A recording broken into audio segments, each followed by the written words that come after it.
The 4-hour candle closure by Tom is going to change your life. And in this video, I'll show you exactly how it works. All right. So guys, this is the 4-hour candle closure. All right. What do you want to see? You want to see different candlestick on the 4-hour candle forming. All right. So what Rima Trades is showing us is valid, and this is a common model by someone by the name Tom Camp, a very good trader by the way. Tom Camp is the person who has the 4-hour candle this 4-hour candle closure trading model or method, where it says you wait for a manipulation either on the lower side or on the upper side, and then the manipulating candle has to close as an engulfing candle either to the downside or the upside to decide where price is going. And then now you, for the new 4-hour candle that opens after that manipulation candle, you get into a trade. But most of the people are not showing you how you can frame an entry around it. Even Tom Camp himself, I think he has made that exclusive for people who is teaching, or probably people are paying for his courses, which is not bad. But today I'm going to show you how you can frame an entry around that idea using a very simple example that happened today on XAUUSD or gold. And that is going to be let me show you. This is Tom Camp, what he is talking about. This is what I mean when I talk about the 4-hour candle close. Now in these candles, clearly you can see we are moving higher. In this instance, we are still bullish, but there is no manipulation at the moment. What we're actually looking for is a new candle open, come below the previous candle and close above the previous candle. So what you actually have in this example is manipulation under the previous 4-hour candle. We have engulfed the entirety of the candle as well, meaning the likelihood is that the next candle should print higher. Now I want you to go to your charts, look at the 4-hour time frame, and what you'll begin to notice is that the candles which print higher often happen after a previous candle has manipulated under a previous candle and closed. So that is the whole idea or the whole point. But now let us go to the charts and I show you where that happened today live on XAUUSD, today being 7th of August 2026. So you can see here we have a bullish candle right here. Let me just, I think I can delete this, everything. This is the idea, actually the whole point. So this candle here, this 4-hour candle, manipulates the previous candle here, the low of the previous candle. You can see that is the manipulation right there, and then it closes as a bullish engulfing candle.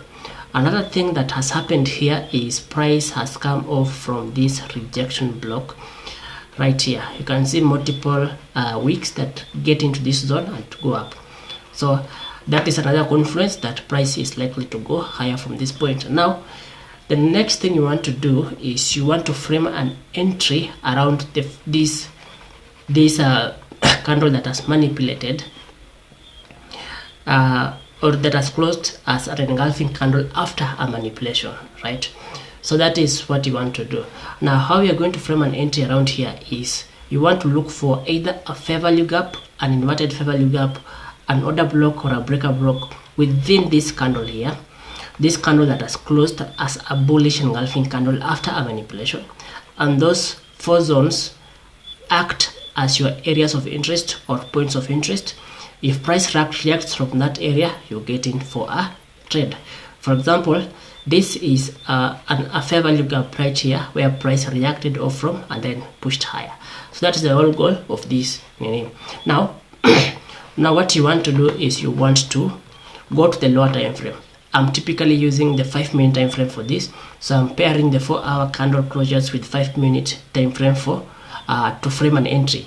Now let me remove everything again so that we can redo this. So the new 4-hour candle opens here after the manipulation and the candle closed bullish. The new 4-hour candle opens right here. So you can see the opening right here, and then now this candle the opening goes up slightly and then comes back down into this range. Now you ask yourself, if it is coming back down into this range, where is it going to react from? It's going to react from this fair value gap. And I said you look for either a fair value gap or an order block where price is likely to react from. And now there's also an order block right here, you can see it. So those are the two zones within this area that can hold price higher. So now the next thing is you want to frame an entry around this fair value gap right here. It can be a repetition of the same model, but for the traditional way of getting into a trade with this method is you place your buys right here, stop loss below the fair value gap, and you want to target a fixed risk reward ratio of 3R. Or using market structure like this, you can target these levels and also these levels right here.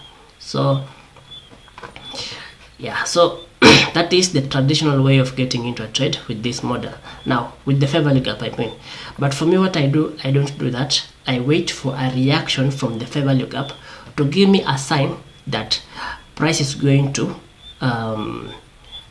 this fair value gap is going to hold price higher. So what I do is I wait for an engulfing candle reaction from the fair value gap.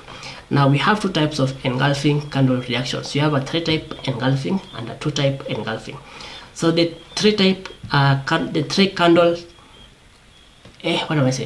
3-candle engulfing pattern is this, where you have two candles engulfing the previous bearish candle, and that is a valid reaction from the fair value gap to tell me that price is going to react to push higher from this fair value gap. So my typical entry model will be enter at the midpoint of that range that has been given to us by the engulfing pattern, stop loss just below the engulfing pattern, and now I'm targeting the same levels. And you can see the same levels will give us very good risk reward ratio. This one is giving us 4.35 and this one is giving us 6.13.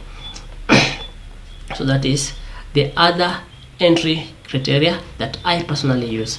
The other one is just wait for a repetition of the same thing from the higher time frame. They say price is fractal, and whatever is happening in the higher time frame, it is possible that it will happen in the lower time frame. And what am I talking about? Look at this engulfing candle right here. You can see this engulfing candle right here. This engulfing candle coming from a fair value gap, it first manipulated the previous bearish candle like that, and then the next thing that happens is price closes bullish as a bullish engulfing candle, and this gives me a range where I can now frame an entry. So my entry, how I frame an entry here is I get in at the midpoint of this range from down to up, that midpoint or EQ, and then stop loss just below that engulfing pattern or engulfing candle, and now I'm targeting again the same levels as before. So you can see this is a 3.99, and then this is a 5.91 risk to reward ratio. Now what Tom Camp has done, he has shown you that you can, the moment this candle closes as a bullish engulfing in the 4H time frame, you can get in at the opening of the next 4-hour candle, stop loss below the engulfing candle, and then a TP of, or a fixed risk reward ratio of 3R or 2R. I mean, I've seen him, he does a 2R risk reward ratio, and you can see this is 2 hours of wait. I mean, 8 hours of waiting for a TP to be hit. A take profit of 2R, which is pretty crazy. Okay, according to me, that is pretty crazy, but it's still valid. So instead of that, how about you can use the same idea. Stop loss, his stop loss is below the engulfing, a TP of 2R. Use the same level as your final TP. While everyone else is getting a 2R risk to reward ratio here, let us see how much you are getting from this level. You can see you are getting almost